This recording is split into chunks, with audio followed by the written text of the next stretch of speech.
Meet Sam. Sam is frustrated. He finished university with a good degree. He thought it would be easy now. After all, he was educated. He half expected that companies would be knocking at his door, desperate to hire him. But Sam quickly found out that this was not the case. So he is despondent, and at this stage he would take anything.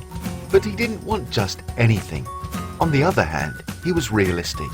I'm not going to find my perfect job, he thought. But I also don't want to hate it. I want to feel like I'm working towards something. He knew he needed a plan.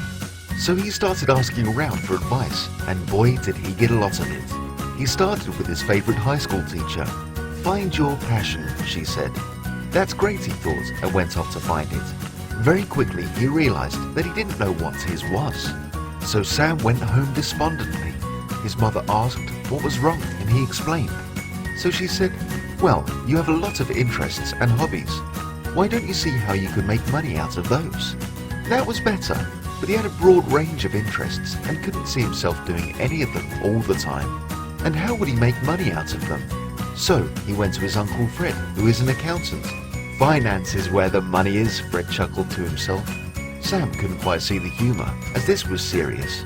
Fred followed up with, do this and you will have a job for life and be secure. Sam liked the idea of being secure, but finance sounded boring to him.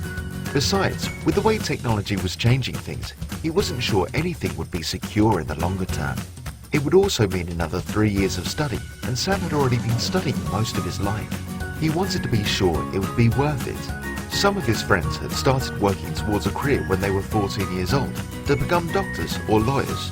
But that hadn't appealed to Sam, and he was glad that he wasn't stuck in a career he'd chosen as a child. Now Sam was even more frustrated. But one Saturday, he started chatting to his friend Dave at the sports club after a match.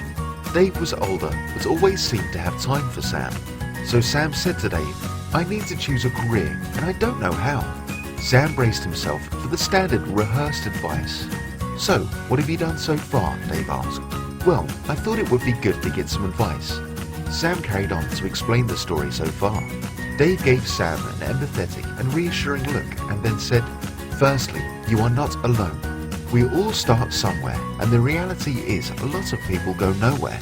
That is not to say they are not happy, as with a bit of financial planning and the right approach, you could be happy doing almost any job. But I sense you are not looking for just any job. Sam nodded. Dave then went through each bit of advice and started by saying, career advice these days is often rubbish. How do people really think it is really useful? Dave said more to himself than to Sam, and then turned to Sam. So firstly, find your passion. Very few people in their 30s or 40s know this, let alone 20s. After all, your passion can change. Another thing that can happen is that your passion can follow rather than lead your career. Lastly, if you were certain of your passion, then I don't think we'd be having this conversation. Next piece of advice. What do you enjoy doing? What are your interests? That's getting better, but there is a reason they pay you, and any job is going to be made up of far more than just one thing you enjoy. Let's look at the third bit of advice. This is where the money is, and you will have a job for life and be secure. Besides being boring to only have one job your whole life, I'm calling BS. Very little is secure these days. Even if the career is safe now, the company may not be, and your method may become redundant, and you with it. Sam was beginning to feel a bit better. He wasn't alone. Dave carried on. The rules have changed. Jobs are lasting perhaps 1/5 as long as they used to, and people are not trying to give bad advice. They have just grown up in a different world, with technology removing the need for lots of jobs. But it's happened before. The motor car replaced the jobs of the horseman and carriage builder. It also gave rise to a massive improvement in living standards and a multitude of industries, let alone jobs. The difference these days is that it is happening quicker. It really is an exciting time, and we need to be prepared for it. In the words of Thomas Frey, 60% of the best jobs in the next 10 years have not been invented yet. In my view, it's going to be an age of creativity, Sam. You'll need to develop rare skills the market needs. With the demand for knowledge and IQ likely to be surpassed by the demand for focus, creativity, and adaptability. In fact, Cal Newport reckons focus is the new IQ. So what we need is to use the targeted approach.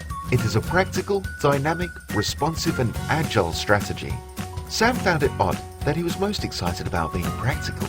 He was tired of the fluff stuff. So how do we do that? Sam asked, deliberately using we in the hope that Dave would help him further. Dave picked up on that. We? Well, it needs to be you that does it. Sam was once again deflated. But of course, I'll help you, Dave said with a smile, which Sam mirrored. It involves 5 steps. First, we will look at some of the common misconceptions there are about the job market. Second, we will look at your profile. Who is Sam? Third, we will decide on a target. Fourth, we will make sure you are prepared. And finally, we will fire on the target. Of course, knowing we are unlikely to hit the bullseye on the first go. Sam had a few reservations. Firstly, it seemed like a lot of work. Secondly, he couldn't understand why he would need to profile himself. Thirdly, he didn't know if it would work. And fourthly, if he couldn't even hit the bullseye, then what's the point? Dave could see Sam wasn't quite ready. He wasn't prepared to invest the time. But he liked Sam and thought he would give one last round of persuasion. So he asked Sam why he looked doubtful. Sam explained his reservations. Dave was pleased he had pushed further. Those were reasonable. So let's start with the amount of work required. Firstly, it is likely to be more work or a much worse result if you don't have a strategy. Secondly, there is a wonderful organization called 80,000 Hours which you should definitely explore. The reason it is called 80,000 hours is because it is estimated that's roughly the number of hours we will work. So, 40 hours is about 0.05% of your working life. My time with you and time taken to do the exercises will probably be a few hours at most. Of course, you'll need to invest some more time, but considering that your working life is 80,000 hours, then surely it's worth spending a few hours now. Sam nodded eagerly.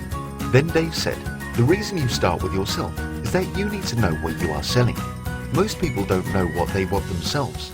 Yes, it will change over time, and then your profile can change with it. You are unlikely to hit the bullseye, or put another way, get the perfect job. But we are going to make sure you are at least aiming at the right target. Over time, you'll develop career capital and be able to narrow in your focus.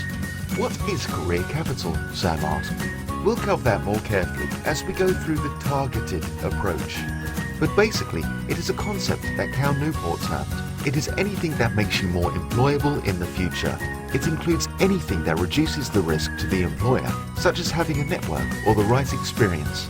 It is not actually the experience they necessarily want, but it is an indicator that you can do the job. Sam felt a lot better. He knew it would be some work, but he needed a plan, a strategy. He didn't want to feel aimless anymore. He and Dave agreed to meet one evening later that week to get started. In the meantime, Sam would research 80,000 Hours and Cal Newport.